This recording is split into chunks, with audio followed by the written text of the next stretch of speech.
Percebeu que havia um problema ainda com 15 anos, depois de um episódio que o deixou irreconhecível.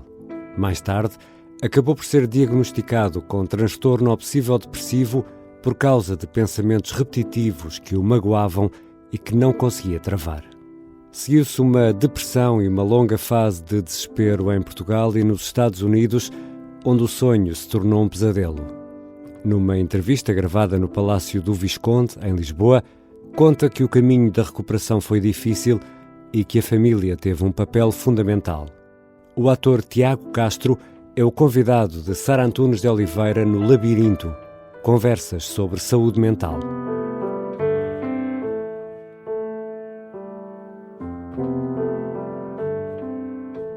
Quando é que, provavelmente até tem esta ideia melhor agora do que na altura, mas quando é que acha que surgiram os primeiros sinais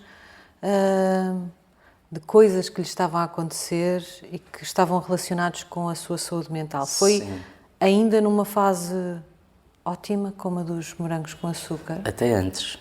Não, foi antes. Começou aos 15 anos, num episódio que ocorreu da minha vida pessoal, onde eu estava num lugar do qual não podia sair sem os meus pais, e desse episódio resultou uma mudança drástica naquilo que era, mesmo fisicamente, os meus pais. Num período de 5, 6 dias eu perdi à volta de 4 quilos, e os meus pais, ou mais até. Eu agora não tento... As pessoas podem pensar que eu estou a exagerar, mas a verdade é que eu estava mesmo fisicamente alterado, e assim que os meus pais me viram, perceberam que algo de muito grave tinha acontecido, e logo de imediato perceberam que eu precisava de ajuda. Foi a primeira vez que eu tive terapia, por assim dizer. Mas que sinais foram esses? Deixou de dormir? Deixou de comer? Não, na altura eu tive mesmo quase um surto, de certa forma, porque foi um choque para mim, aquilo que aconteceu, e tive um comportamento atípico, mesmo para os meus pais, que os meus pais perceberam que eu estava diferente a nível de personalidade, e foi suficiente para eles perceberem que eu precisava de ajuda, já que eles estavam completamente apáticos, não conseguiam de forma alguma entrar, mas foi a melhor coisa que puderam fazer. Foi procurar ajuda fora, ajuda que eles não poderiam dar. Exato. Na altura, pronto, foi os recursos que eles tinham e aquilo que encontraram pode não ter sido o ideal, no meu parecer, porque eu entrei, era um chamado psicodrama. Não foi na altura, isto em 98, se calhar poderia ter tido uma consulta com um psicólogo individualmente, mas fui para um grupo de psicodrama em que havia uma série de outros problemas à minha volta que nada a ver tinham com o meu.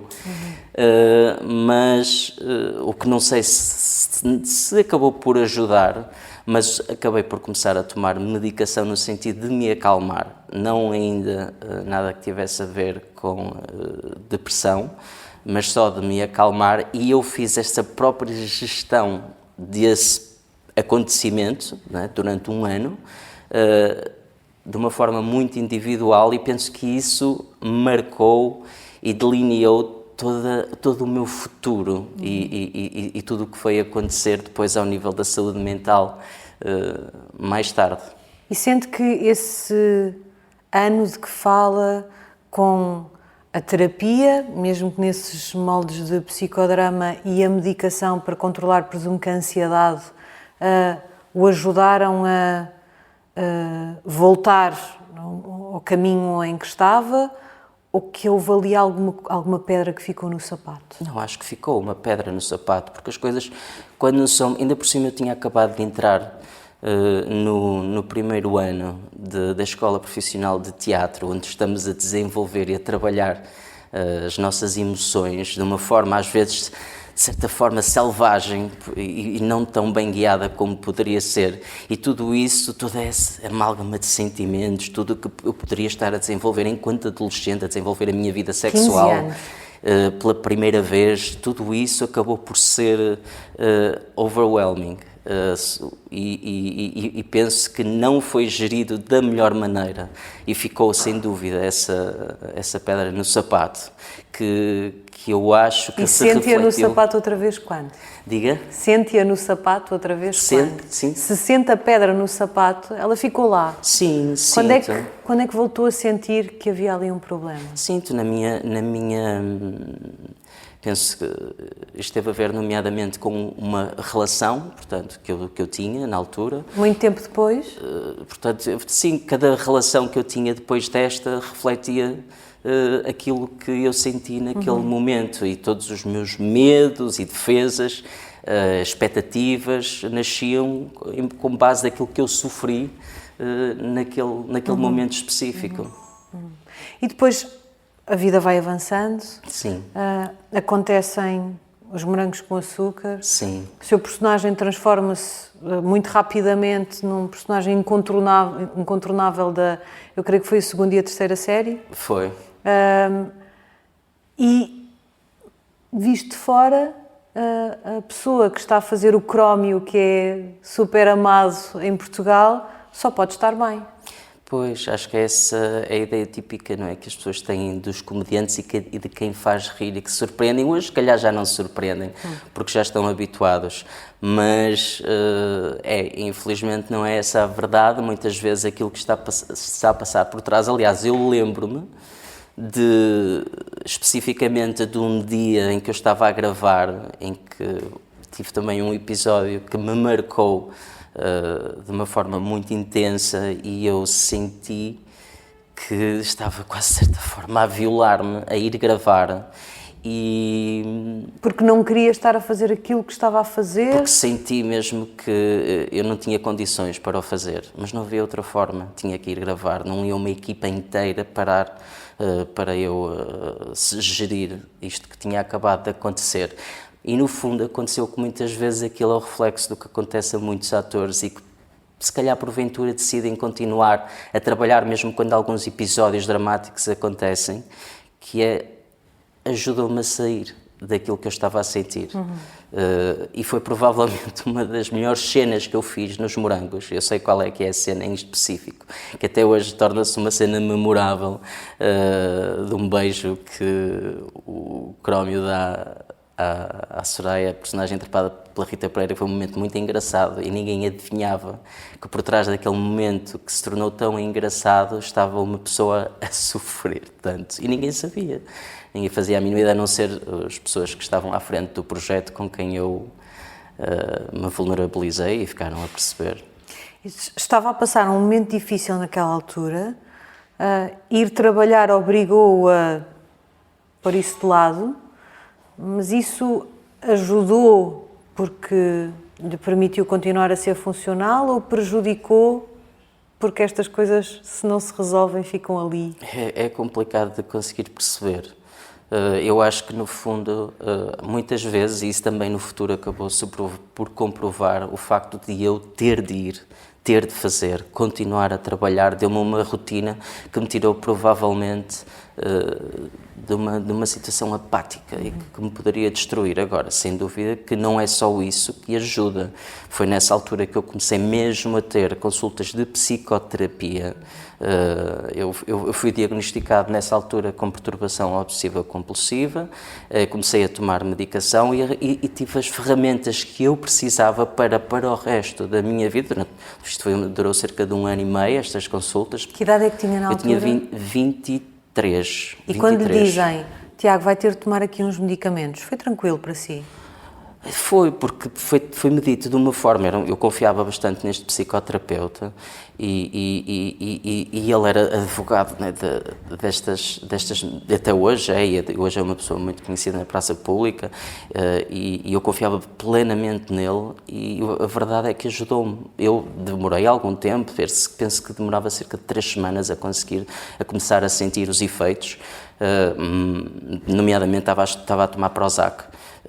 E ajudou bastante, portanto foi para mim fácil e não tive sintomas secundários, foi muito que eu tivesse reparado. Nem sentiu o estigma?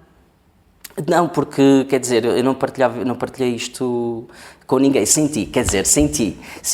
Por opção, porque aconteceu ou porque não queria que as pessoas soubessem? Porque era muito íntimo, tinha a ver com pensamentos repetitivos que me magoavam e que eu não conseguia impedi-los. Cada vez que eu tentava impedi-los, eles vinham com mais força. E esses pensamentos negativos também o empurravam para um estado depressivo?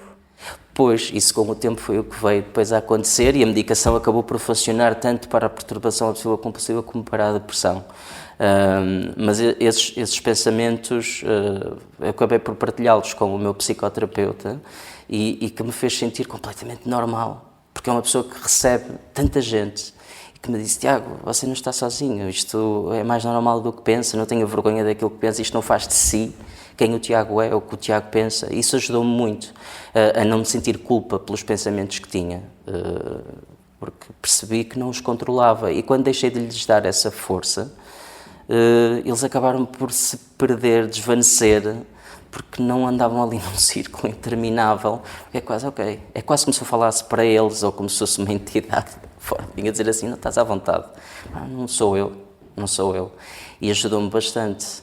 Quando tinha 15 anos, naquele primeiro episódio, naturalmente foram os seus pais que foram à procura de alguma ajuda. Nesta fase em que já tem mais de 20, como é que esta procura do psicoterapeuta, do psiquiatra por causa da medicação, como é que tudo isto se processou? Falou com os seus pais outra vez? Falou com alguém? Ou já foi uma coisa muito mais individual? Tenho muitas dificuldades em lembrar-me como é que foi o processo. Eu sei que houve alguém que me aconselhou, este psicoterapeuta, porque acho que até foi alguém que estava ligado, de certa forma, à parte médica e da saúde mental, que eu conhecia, que este psicoterapeuta era professor, e não lembro quem é que foi esta pessoa. Lembro-me de me dizer que era professor.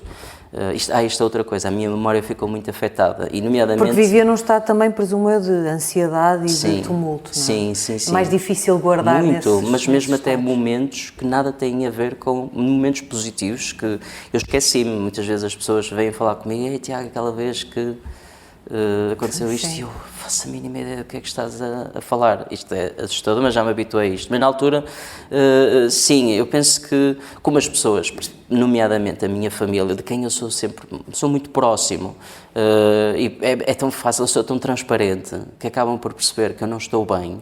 E sim, acabam por ser o meu porto-abrigo e partilhei com eles esta necessidade que eu tinha de precisar de ajuda e sim, sempre foram parte deste ombro que me ajudou, percebendo das suas limitações, sendo muitas vezes só apenas aqueles que ouvem ou que consolam e que apoiam, sem tentar mudar nada, só mesmo sendo aquela: olha, eu estou aqui para o que for preciso. Entretanto, consegue controlar um bocadinho a forma como lida com esses pensamentos. Sim. Isso suponho que também tenha ajudado a sair um bocadinho do estado depressivo. A sua vida vai avançando e muda de uma forma muito grande quando vai viver para fora, não é? Certo. Muito. A minha vida deu uma volta de 180 graus. Acaba aos morangos e vai para os Estados Unidos logo a seguir? Não, foi mais ou menos 1 ano e meio. Ainda tive assim cerca de 1 ano e meio em Portugal, com outros projetos. Entretanto, fui para os Estados Unidos e fui estudar para uma escola de representação onde eu acabei por depositar todas as poupanças que eu tinha tido até então. Portanto, foi um all-in. Tudo apostado... Aposta total? Aposta total. Quase mesmo numa mudança não só de carreira como de vida. Um American Dream. Um miúdo de 25 anos que ainda sonhava com isso. E foi sozinho? Não, na altura fui com mais 3 pessoas, duas delas mais próximas, com quem nós dividimos casa, mas foi uma aventura mesmo. Eu acho que me habituei até, de certa forma, até certa altura eu consegui gerir muito bem esta mudança, porque eu estava muito entusiasmado com a escola. Enquanto eu estava, claro que aconteceu um período no inicial muito complicado de gerir nestes primeiros 2 anos, mas a pior parte, apesar de tudo, esta viagem de 6 anos pelos Estados Unidos teve vários episódios assim, onde eu precisei de acompanhamento via internet, Skype, na altura era o Skype com o meu psicoterapeuta. Portanto, manteve essa ligação apesar da distância? Mantive, em períodos assim mesmo muito difíceis, era mesmo importante. Quando é que eu procurava? Quando estava mais cansado, quando estava mais ansioso, quando estava mais triste? O que é que o levava a dizer quando estava eu preciso aqui?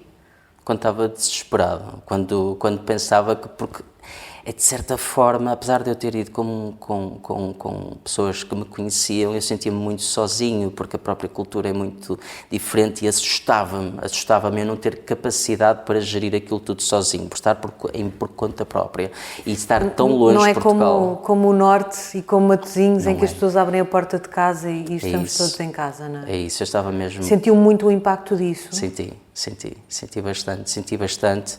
E já tinha sido sacrificado tanto a nível pessoal e profissional e financeiro que eu fiquei mesmo com muito medo de não conseguir gerir tudo. E foi, de certa forma, esse medo que me levou a esticar a corda até ao máximo, ao ser insuportável durante esta viagem, até ao fim. Porque sentia a pressão de ter sucesso nesta viagem? Sim. Portanto, o Tiago foi para os Estados Unidos para aprender e para ser ator? Sim. Eu já tinha tido... Eu já tinha estudado... Não, sei que já era ator, mas foi para fazer um curso, não é? Sim. E para ter oportunidades de trabalho. Sim. E o que é que o deixava pressionado? Era as oportunidades de trabalho não surgirem? Não, porque aquilo que tem a ver... o que me deixava pressionado era ser tudo tão difícil eu ter consciência disso e de perceber que as hipóteses, tal como... Apesar de eu acreditar que de perceber na prática, cada vez que eu ia a um casting, cada vez que eu percebia o mecanismo desta cidade, que é um organismo vivo, que é tão difícil de se lá estar e de sobreviver, e de entender que o sonho muitas vezes exigia, se calhar, algo de mim que eu poderia não dar. Exigiria talvez uma forma de estar e de ser para sobreviver àquela cidade que eu poderia não ser capaz, uma máscara que eu poderia não ter a capacidade de dar, porque é um organismo vivo mesmo, e para se sobreviver temos que adotar um papel, uma personagem quase, que eu não estava disposto a viver. Então esta vulnerabilidade com a qual eu me identifico, eu não a podia ter. Então eu tinha que ter muito controle sobre as minhas emoções para que tudo não se desvanecesse, o que é muito difícil, porque nós somos pessoas. E é interessante como um restaurante onde se trabalha torna-se a nossa casa, e quando ele fecha, ou quando algo acontece e nós somos despedidos e eram a nossa família, como aquilo pode, de repente, tirar-nos todo o chão. Foi aí que eu percebi o poder das pessoas, ou como somos...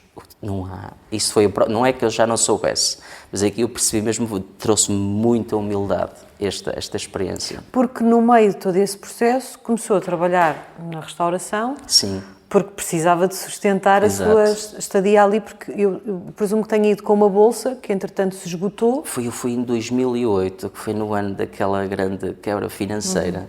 Portanto, mesmo até isso eu sofri porque havia normalmente a GDA, tinha uma full scholarship para este tipo de projetos, e eu teria tido essa bolsa por inteiro, só que só poderiam dar um pontual, e esticaram a corda até o mais que podiam, mas não foi o suficiente, então... o meu dinheiro acabou por se esgotar muito rapidamente, e ainda estava a estudar, já estava a mandar currículos falsos, porque eu nunca tinha trabalhado na restauração. Portanto, inventou um currículo de empregado, experiência. Sim, um currículo de empregado de mesa, e depois puseram-me a trabalhar como busboy, que é aquele que eu nem 2 pratos conseguia pôr de um prato. Mas conseguiu enganar algumas pessoas durante algum tempo, pelo menos. A sorte foi que um colega de turma da escola de representação era manager de um restaurante que recebeu o meu currículo, e ele sem saber, ele viu o currículo e disse: Tiago, anda cá a trabalhar. Ele viu: Tiago, tu não sabes fazer nada.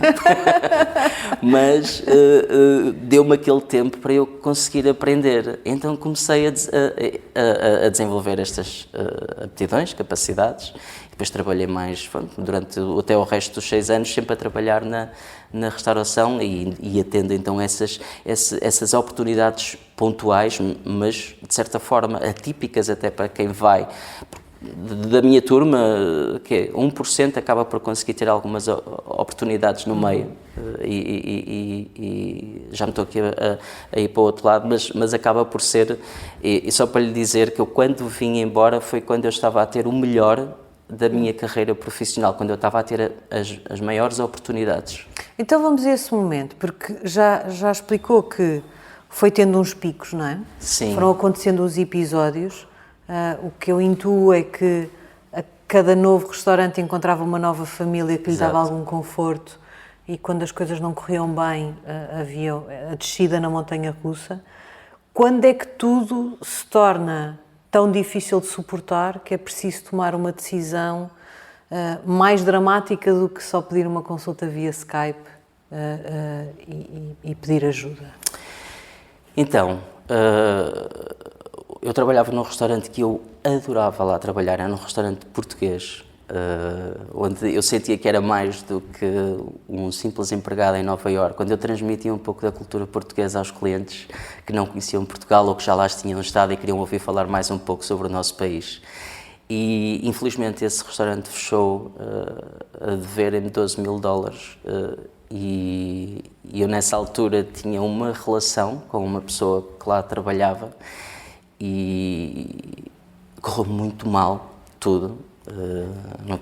Pronto, foi algo que me fez sentir completamente devastado. Juntou várias coisas. Todas estas áreas acabaram por colapsar e eu senti-me absolutamente sozinho e na altura eu tinha muito poucos amigos.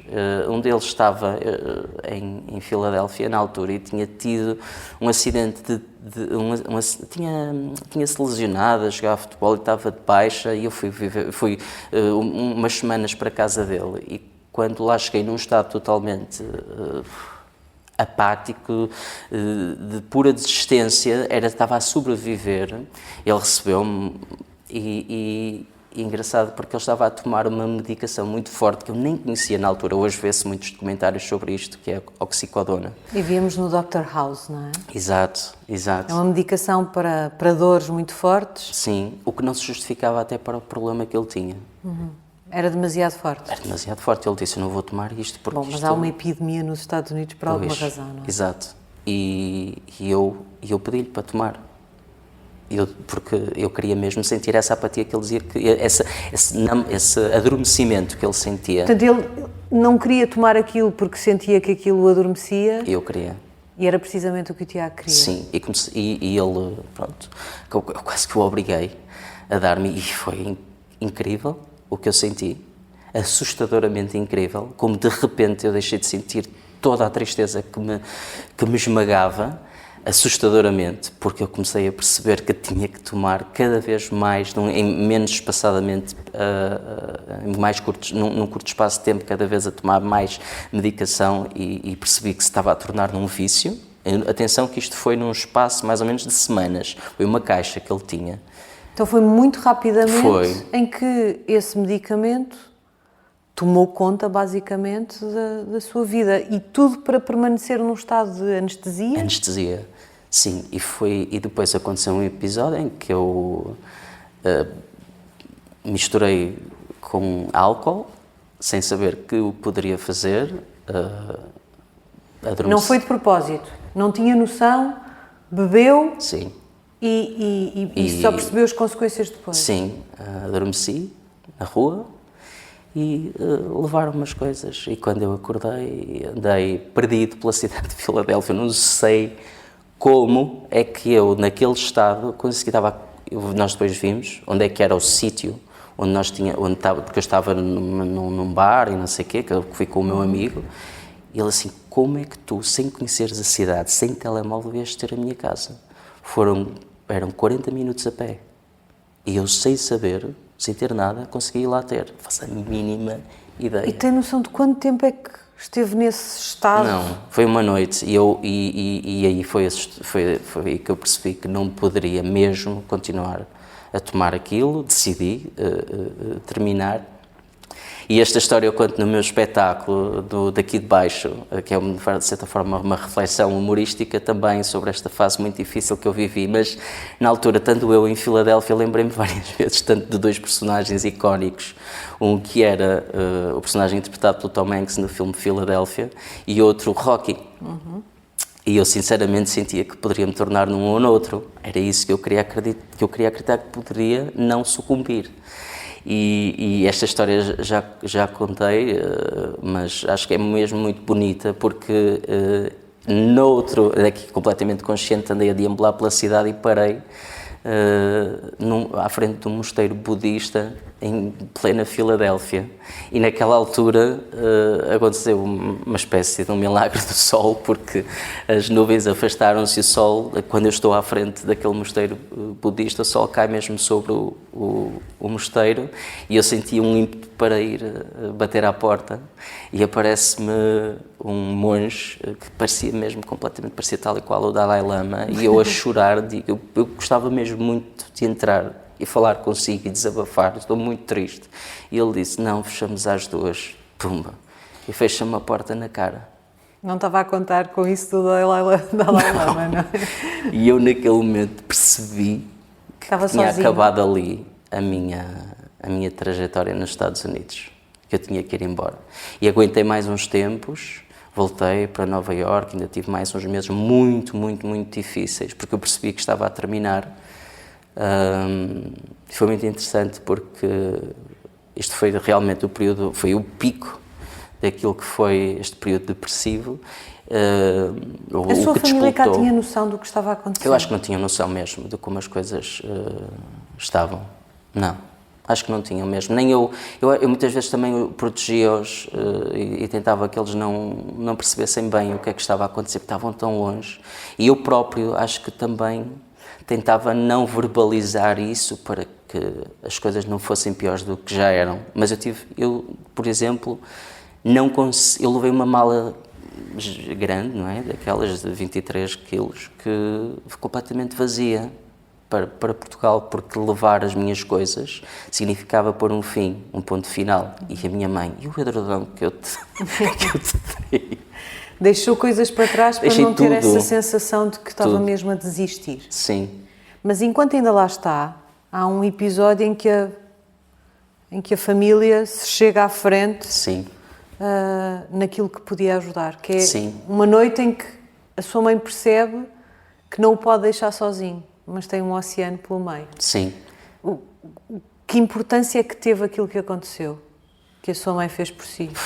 Muito. Foi um colo, foi o bendito Skype, que ainda dava com muita interferência, mas o suficiente para a minha mãe estar ao frio no sótão da nossa casa, ao longo da madrugada, a acompanhar uma das piores noites da minha vida, que eu tenho. O que é que lhe disse, o que é que acha que lhe disse para ela ter ou que não disse, para ela ter a noção de eu não posso deixar o meu filho sozinho esta noite, eu vou fazer aqui uma videochamada e vou ficar a olhar para ele a noite toda, só para ele saber que eu estou aqui. Eu estava completamente descontrolado, emocionalmente. Não foi ela provavelmente nunca me tinha visto assim, ou já não me via há muito tempo, mas acho que nunca me tinha visto assim e percebeu mesmo que era grave. E como mãe... Era tristeza? Qual era o sentimento que tinha mais? Já fala muito de desespero, não é? Sim. Mas é tristeza misturada com ansiedade, com dor, é o quê? O que é que uma pessoa que está a passar aquilo pelo qual o Tiago passou, o que é que sente? Que mistura de coisas é que sente? Foi quase como se de repente fosse a gota final, como se tudo aquilo que eu estava a tentar gerir neste processo, eu estava nessa altura há cerca de 1 ano e meio nos Estados Unidos, e já há cerca de meio ano que as coisas estavam muito difíceis. Estava a gerir de uma forma quase a pinças o que estava a acontecer, a lidar com a minha saúde mental e com as minhas emoções, e aquilo foi o descalabro, foi quase como que rebentou o último fio. Então foi o descontrole, foi o que é que eu faço agora? perdi todos os filtros. Foi mesmo, foi vulnerabilidade total, assustadoramente vulnerável. E o que fez a minha mãe estar ao longo da madrugada toda, enquanto eu adormecia, acordava, olhava para o ecrã, ainda via a minha mãe lá, com os seus cobertores. Chamava por ela? Sim, olá mãe, estás aí? E ela, muitas vezes, ficávamos em silêncio. Muitas vezes não falávamos, era só mesmo saber que ela estava ali. E foi muito importante, pronto, sentir-me que do outro lado do mundo, eu sentir-me tão sozinho que tinha ali este conforto, que foram, novamente, eles que me acolheram. Eu já tinha saído de casa aos 18 anos. Portanto, eu saí muito cedo de casa. Vim para Lisboa com 18 anos, estudar para o Conservatório de Teatro. E, portanto, já estava habituado a viver sozinho, mas quando isto aconteceu e eu voltei para Portugal, voltei para casa, tinha que voltar. Não tinha capacidade de estar sozinho, então voltei para casa dos meus pais e acolheram-me eles também da forma que eles sabem, da melhor forma que eles sabem, recebendo-me, mimando-me, fazendo cafuné, que acalma tanto. Ou só ficando, não é? Sim, sim. Às vezes há um bocadinho a ideia de que não se sabe muito bem o que dizer. Aquilo que os seus pais fizeram por si mostra que às vezes não é preciso dizer nada. A minha forma de amor está sem dúvida no afeto. Porque nós não queremos nem são obrigados a saberem como lidar com isto. As pessoas fazem com aquilo que podem. Isto também é um ensinamento, quer dizer, é algo que nós vamos aprendendo com a vida. Às vezes gostava, claro, nós, apesar de eu ter uns pais extraordinários, muitas vezes eu gostava que vocês me dissessem alguma coisa que me ajudasse a sair disto. Apontassem o caminho, resolvessem. Sim, ajudem-me, digam-me alguma coisa. Já mesmo muitas vezes, por exemplo, com questões, isto voltando atrás um bocadinho, com questões de autoestima em relação ao meu corpo, por ser pequeno, quando eu era novo, os meus pais sofriam tanto por não me conseguir ajudar, por não saber o que dizer, que palavras utilizar. Tinham sempre lá, era o afeto e o carinho, o ombro. E eu percebi e acabei por entender que eu tenho que estar muito grato com aquilo que eu tenho, que a tanta gente falta. E pronto, continuam a ser uns pais extraordinários e hoje, felizmente, há cerca de 8, 9 anos para cá, que vem um Tiago que já não via há muito tempo, que já se tinham esquecido, um Tiago que canta, que dança, que brinca, que é uma luz, que... Então vamos ao caminho para esse Tiago. Sim.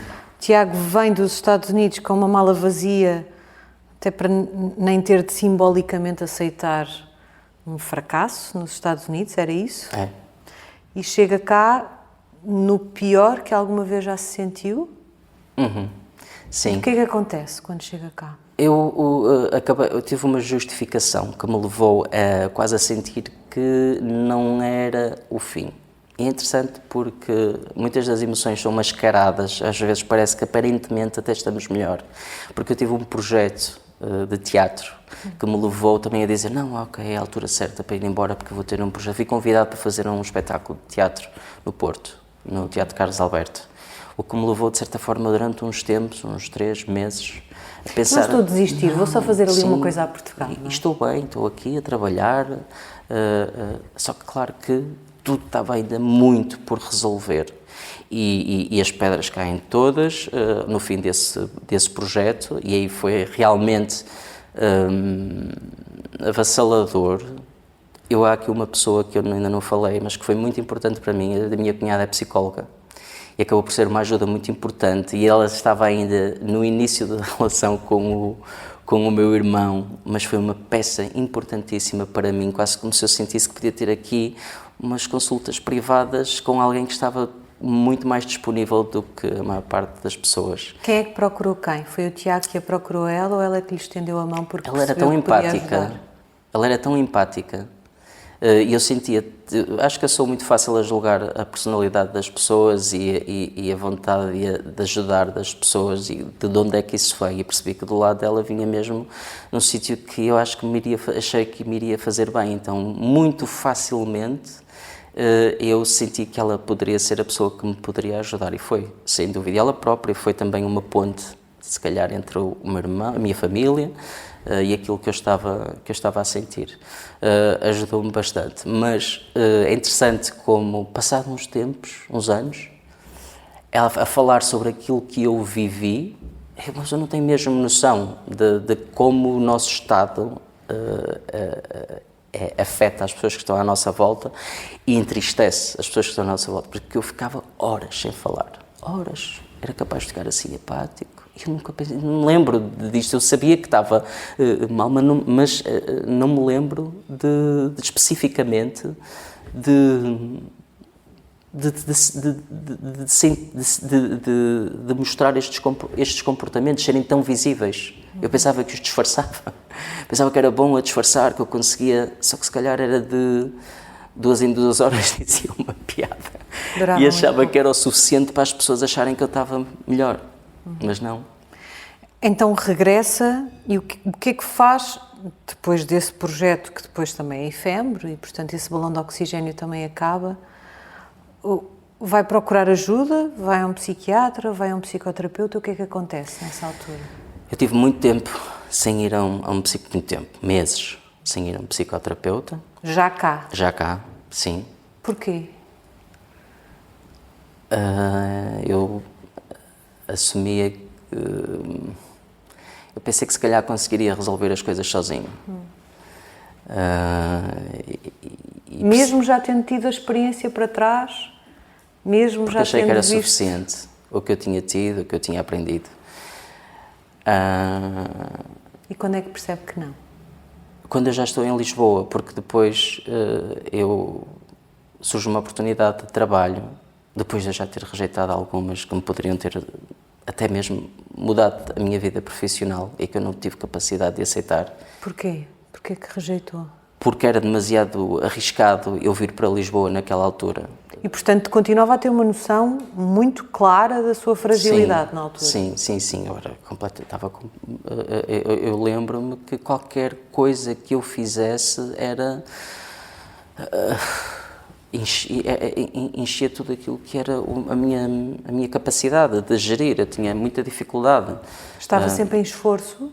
Sim, sentia-me muitas vezes, e por isso é que eu precisei de ter um trabalho, quando surgiu a oportunidade, em que me dissessem só, tu vais para aqui, tu fazes isto, tu vens de lá, é quase como se eu quase não tivesse que pensar. Eu entrei para uma companhia de teatro que fazia escolas, fazia peças de teatro pelas escolas de todo o país, trabalhava muito, nós saíamos muitas vezes às 4, 5 da manhã de casa para ir para o norte, para o sul, fazíamos muitas vezes 4 espetáculos por dia, só que não era isso que me consumia. Eu ajudava-me eu não pensar. Eu estar acompanhado por alguém, que eram pessoas que, de certa forma, cuidavam de mim. Porque sabiam? Eu acho porque eram também, acabavam por perceber. Eu não tinha uma noção mesmo daquilo que eu tinha vivido e passado, mas que acabavam por perceber e acolheram-me, e foi o suficiente para eu sentir, ok, posso estar aqui, posso andar de um lado. Não foi fácil, obviamente, mas foram 3 anos que esse automatismo, essa dinâmica acabou por ajudar, longe de ter sido isto a principal ferramenta que me ajudou a sair deste estado. Depois, se quiser, eu posso já dizer qual foi eu ter conhecido a minha mulher.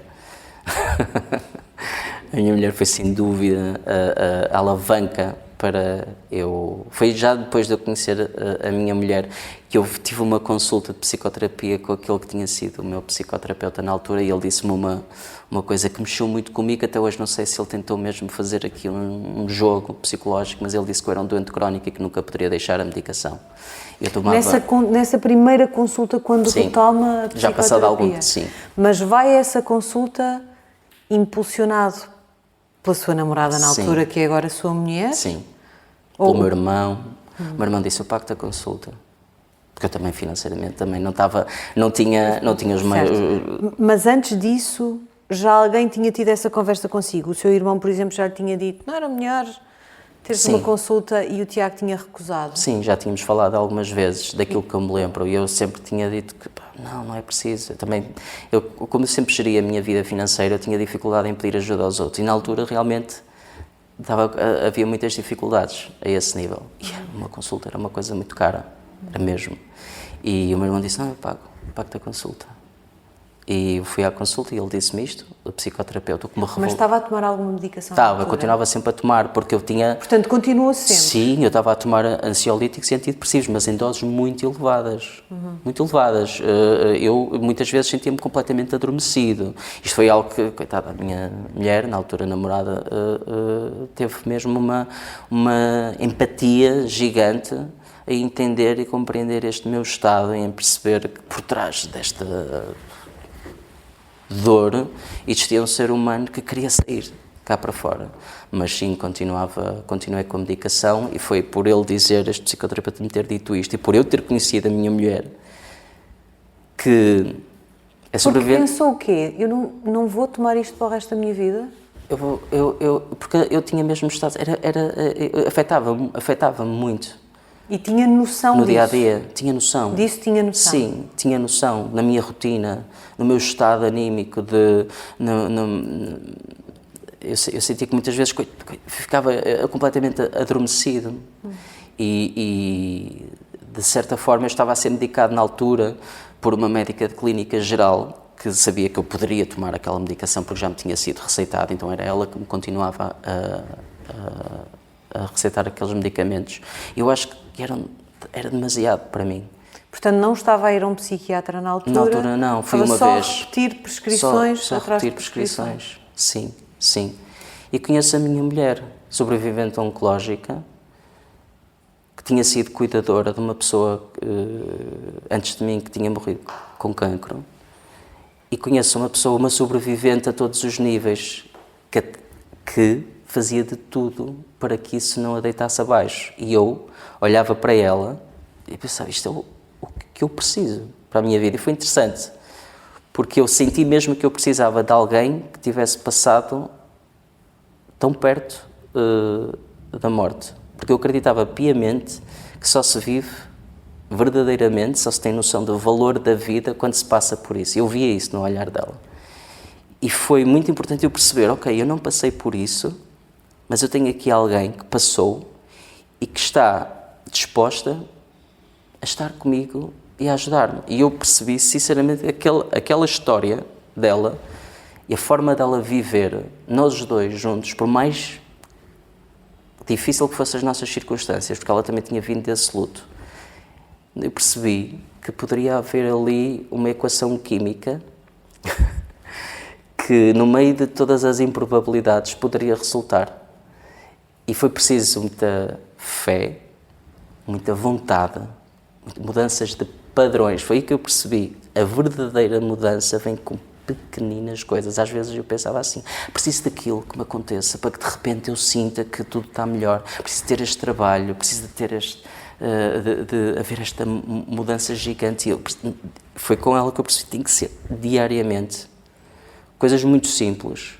A dar valor às coisas que até hoje eu dou, que posso tê-las independentemente do que me acontecer. Porque o Tiago fazia depender a sua melhoria, o seu bem-estar de objetivos difíceis de alcançar, era isso? Criava uma expectativa em relação às coisas e depois elas não se cumpriam e piorava, e depois criava outra expectativa e ela não se cumpria e piorava, era isso? Acho que faz parte da nossa sociedade. Sinceramente, acho que todos nós, ou a maior parte das pessoas, vai atrás daquilo que a sociedade dita que nós devemos ter e ser. E isso é incomportável. Muitas vezes estamos à mercê daquilo que os outros querem que nós sejamos. E mesmo na minha área, como em muitas outras áreas, andamos um bocado por arrasto daquilo que os outros querem que nós sejamos. E eu percebi isso, eu sacrifiquei toda a minha vida pessoal por causa de uma carreira. E eu percebi que tinha que acabar com isso, imediatamente. Percebeu isso na altura ou percebe isso agora? Eu comecei a perceber isso na altura. Eu comecei a perceber que eu tinha que me focar no dia-a-dia, na família, na minha namorada.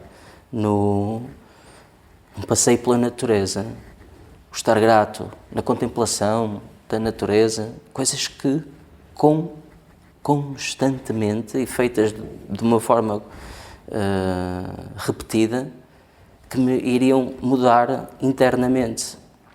Também com a ajuda da psicoterapia para mudar a forma como, um bocadinho como os pensamentos obsessivos compulsivos. Exato. Criar estratégias para reagir de forma diferente às coisas que lhe acontecem. Certo.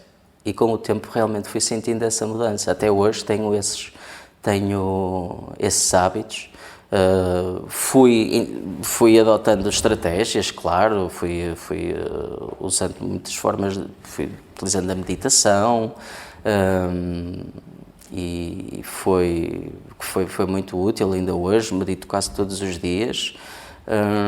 Porque lhe permite afastar totalmente qualquer tipo de pensamentos e ter um momento de paz? Permite-me aquilo que eu mais amo, que é estar no presente, sair do futuro e do passado. Não há mais nada do que isto que nós estamos a viver agora, neste momento. É o que é. É tão difícil de perceber, porque já temos tantas coisas para fazer daqui a bocado e viemos de não sei onde, mas neste momento é o que temos. E eu gosto desta sensação de paz que me traz, da imprevisibilidade das coisas, de é o que é. Neste momento somos nós que estamos aqui, mais ninguém. É a nossa vida agora, por mais estranho que isto possa parecer, porque temos tudo o resto lá fora. Mas eu gosto desta tranquilidade do eu sou tão pequenino e tão grande ao mesmo tempo. Porque aquilo que sentia era uma espécie de ansiedade para trás e para a frente, ansiedade criada por não ter conseguido chegar a objetivos que tinha no passado e ansiedade porque tinha medo de não conseguir ter os mesmos objetivos no futuro. Exato, exatamente isso que está a dizer. E foi muito importante eu tirar essas expectativas e perdoar-me por aquilo que eu não tinha querido e não tinha conseguido. Perdoar? Sim, perdoar-me, porque eu sacrifiquei tanto e é interessante porque eu acabo por... o exercício maior que eu tenho é de não sofrer de arrependimento, porque tudo aquilo que eu fiz com a melhor das intenções. Mas perdoar-me porque eu tinha uma ideia, tinha um sonho e sacrifiquei tudo. E agora tenho que me perdoar porque quero estar bem e feliz onde eu estou. E ainda bem que tudo aconteceu, porque hoje estou melhor do que nunca.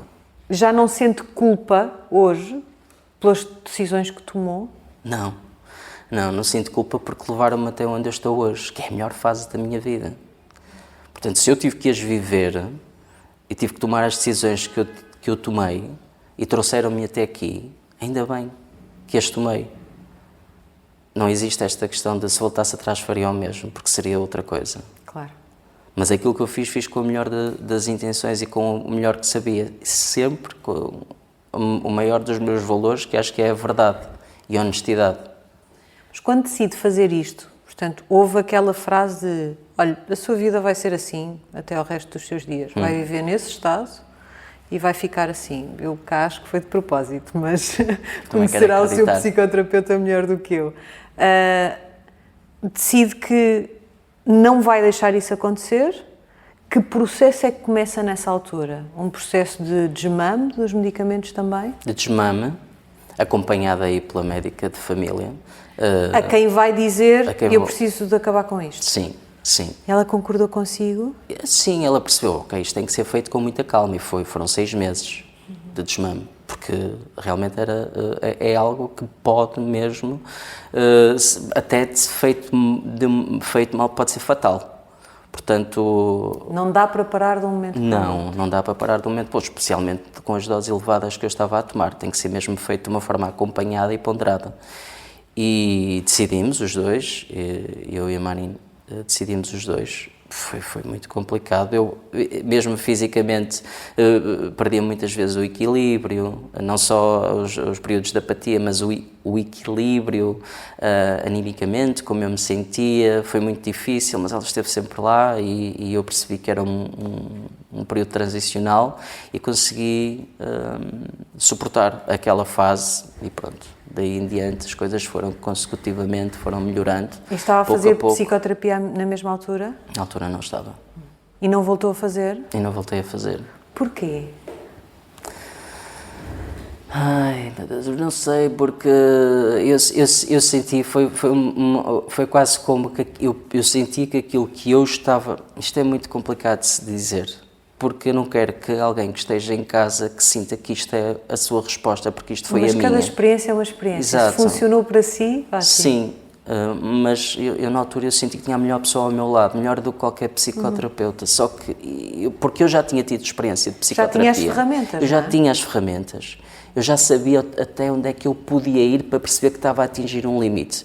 Eu sabia que se perdesse a capacidade de gerir o que eu estava a tentar fazer, que então aí não havia forma de voltar a dar, teria que voltar à psicoterapia. Mas enquanto eu fosse capaz de gerir isto tudo, e se me fosse sentindo gradualmente melhor, que estava num caminho bom. E foi o que foi acontecendo.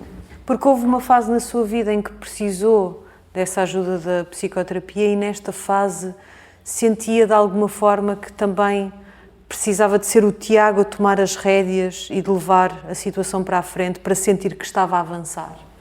Obrigado por me dizer isso, porque acho que foi mesmo isso que aconteceu. Não, mas acho que foi mesmo isso que aconteceu. E isso dá-nos uma autoestima que se calhar não conseguimos de outra forma. De eu perceber, ok, eu já tenho as ferramentas, vamos embora. Eu encontrei a pessoa que eu acredito mesmo que seja a pessoa que eu quero ter ao meu lado, portanto... As coisas são difíceis, são. Será que estou a tomar as decisões corretas? Não sei. Muito daquilo era quase feito como se estivesse cego, a andar, a tentar atravessar uma rua no Vietnã. Pior sítio possível. Quando é que pensou a primeira vez, se é que tem essa noção, oi, eu acho que isto está a resultar? Quando eu comecei Teve assim algum momento de... Eu acho que é mesmo uma sensação física. Eu acho que eu adoro o filme o Interstellar, do Christopher Nolan. Quando a ciência já não tem ferramentas, quando já não se percebe o que é que está a acontecer, quando todos os conhecimentos que os humanos construíram até agora deixam de ser úteis porque já não se entende o que é que está à nossa volta, o que é que o guia? O amor. É assim que ele consegue encontrar a filha e eu acho que, no fundo, foi o amor que me guiou. Foi esta sensação inexplicável de conforto que nascia, nomeadamente mesmo no peito, e que se espalhava para o resto do corpo de um bem-estar, de só estar bem. E começou a acontecer mais vezes isso, a sentir esse bem-estar que já me era tão raro, eu já não me lembrava disso. Então, meu Deus, é isto que eu quero, ok, estou a fazer alguma coisa de bem. Continuar a repetir estes padrões, se calhar vou ter mais disto. O Tiago há um bocadinho explicava que as pessoas à sua volta viam coisas que o Tiago achava que as pessoas não viam, não é? Que o viam silencioso e apático. Nesta fase também foi assim, as pessoas à volta perceberam primeiro que o Tiago estava a melhorar do que o Tiago? Não sei, não lhe sei dizer isso. Sei que os meus pais verbalizaram mesmo, já não via este filho há muito tempo. E isso deixou-me muito feliz, poder trazer alegria, porque a minha mãe disse-me quão bom era, antes de tu ires para Lisboa, ouvir-te a cantar em nossa casa e quão tristes nós ficámos de termos perdido isso. E passado tantos anos voltar a sentir essa alegria foi muito especial para os meus pais e especial para mim de perceber que eu era um acrescento e não um peso. E teve recaídas? Ou seja, nesse processo de recuperação, houve alguns momentos em que sentiu que foi um bocadinho para trás, desceu uns degraus? para depois poder avançar? Várias vezes em que eu estou sempre atento a tentar perceber quão grave é aquilo que eu estou a sentir e dou alguns dias para perceber como é que isto evolui. Felizmente até hoje acho que faz parte da condição de qualquer ser humano ter dias maus e de respeitar, aprendi a respeitar e a não passar por cima, a não tentar negar, ignorar, a deixar-me sentir tristeza, mas não adormecer lá, não ignorar, mas também não adormecer lá. E também com a pessoa que eu tenho em casa, que é a alegria pura, criadora do projeto Cancro com Humor. Preciso muita alegria para olhar assim para o cancro. Não é? Foi quase, era uma ajuda gigante. Claro que se eu não quisesse nunca seria possível, mas estava ali tudo pronto para que pudesse ser um sucesso. Qual é que acha que foi a ferramenta mais importante que aprendeu a contrariar os pensamentos que o deitam abaixo, a conseguir encontrar uma forma de estar no presente? Foi o quê? Estar no presente. Estar no presente e o viver ao lado do mar ajudou-me muito. Eu vivo há 9 anos ao lado do mar, estou a 5 minutos a pé do Pardão, ali de Paços de Arcos, que é o maior luxo que eu poderia ter. As pessoas que não fazem, eu não consigo entender como é que tenho vizinhos que nunca os vi naquele Pardão. Porque é um luxo. Vizinhos de Paços de Arcos, por favor. Vão lá, quero-vos ver lá. Fico feliz quando os vejo. Porque é tão bom como qualquer terapia, como qualquer medicação. É essencial. Eu faço caminhadas de 1 hora, 1h30, 2 horas. Às vezes vou só lá por 5 minutos. Muitas vezes vou só dar um mergulho. E é só olhar, estar. Muitas vezes vamos a caminhar, os dois, e a minha mulher gosta de falar muito. E eu com muito carinho... Faz esse trabalho por si. Sim.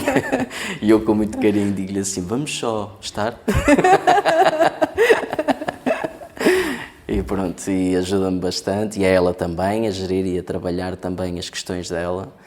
Temos-nos ajudado muito um ao outro, não tem sido só para um lado, tem sido para o outro também. Temos potenciado, eu penso que o melhor que há em nós e com muita compaixão gerir também as dificuldades de cada um. Tem sido uma jornada incrível, a melhor da minha vida. Obrigada. Obrigado.